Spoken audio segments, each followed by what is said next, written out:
കൂടുതൽ താരങ്ങൾക്കെതിരെ പീഡന കേസ് പരാതികൾ ഉയർന്നു വരികയാണ്. ഏറ്റവും ഒടുവിലായി നിവിൻ പോളിക്കെതിരെ പീഡന കേസ്. നീയുണ്ടോ? ആളല്പം ഡീസന്റ് ആണെന്നാ വിചാരിച്ചേ. നേരെ കാണുമ്പോ കുറ്റം പറച്ചിലും ജാടിയും. രാത്രിയായ ഇതാ പണിയല്ലേ? ചില കഴിപ്പണം കെട്ടവന്മാരെ കൊണ്ട് ഒരു ഇരിക്കെ പുറതയില്ല ചെല്ല. ഈ ഇരുമ്പിന്റെ ചുരിദാർ ഇറങ്ങിയിട്ടുണ്ടെങ്കിൽ ഒരെണ്ണം വാങ്ങിച്ചോളൂ. അർജുൻ, എന്തായാലും കൃത്യമായ തെളിവുൾപ്പെടെ പരാതിക്കാരി പോലീസിന് കൈമാറിയിട്ടുണ്ട്. അതുകൊണ്ട് തന്നെയാണല്ലോ ഇപ്പോൾ ജാമ്യമില്ലാ വകുപ്പ് പ്രകാരം നിവിൻ പോളിക്കെതിരെ കേസെടുത്തിരിക്കുന്നത്. എന്നെ പീഡിപ്പിച്ചൊന്നൊരു പെണ്ണ് പറഞ്ഞാൽ പിന്നെ അപ്പീലില്ല. ഒരു 10-35 പ്രേമം, 4 ചെറിയ ചെറിയ പീഡനങ്ങൾ, ഇത്രയൊക്കെ നിന്ന് പ്രതീക്ഷിച്ച് തെറ്റാടാ.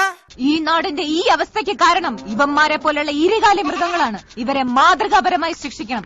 മിനിമം ബലാത്സംഗത്തിനുള്ള തൂക്കുമരം തന്നെ. അഭിനയിക്കാൻ അവസരം വാഗ്ദാനം ചെയ്ത് പീഡിപ്പിച്ചു എന്ന യുവതിയുടെ പരാതിയിലാണ് ഇപ്പോൾ നിവിൻ പോളിക്കെതിരെ കേസെടുത്തിരിക്കുന്നത്.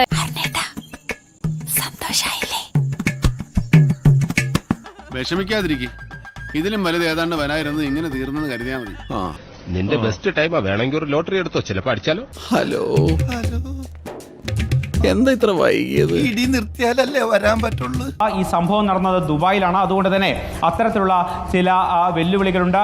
മൊത്തത്തിലൊരു ദുബായ്ക്കാരനായാലോ സിമ? സിനിമയിൽ അഭിനയിക്കാൻ അവസരം നൽകാമെന്ന് വാഗ്ദാനം ചെയ്തുകൊണ്ട് ദുബൈയിലേക്ക് വരാൻ ആവശ്യപ്പെട്ടു. അങ്ങനെ യുവതി ദുബൈയിലേക്ക് എത്തി.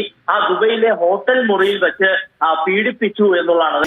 അയ്യോ ആശാനെ, ഈ പറഞ്ഞ സാധനം അമ്മച്ചാണ്, ഞാൻ ചെയ്തിട്ടില്ല. ഞാൻ എന്റെ ഭാര്യയെ പോയൊന്നും മര്യാദക്ക്. അയ്യോ പാവം. പീഡിപ്പിച്ചോണ്ട് ജയിലിലോട്ട് എന്നല്ലേ അവിടുത്തെ തടവുകാര രോഗം മരണം ഇടിയിട്ടുണ്ടെന്ന് കേട്ടുള്ളത്. സത്യം എവിടെയുണ്ടാ കാമത്തവള? കാമത്തവളയോ? പിന്നെ പട്ടാപ്പകളുടെ സ്ത്രീയെ കയറി പിടിച്ച് ഒരുത്തനെ ഞാൻ പുണ്യാളച്ചാന്ന് വിളിക്കണോ? എന്റെ കർത്താവേ, എന്നാൽ ഈ ഉതുപ്പ് പ്രസിഡന്റിന് തന്നെ പറ്റിയേ? കഴപ്പ്.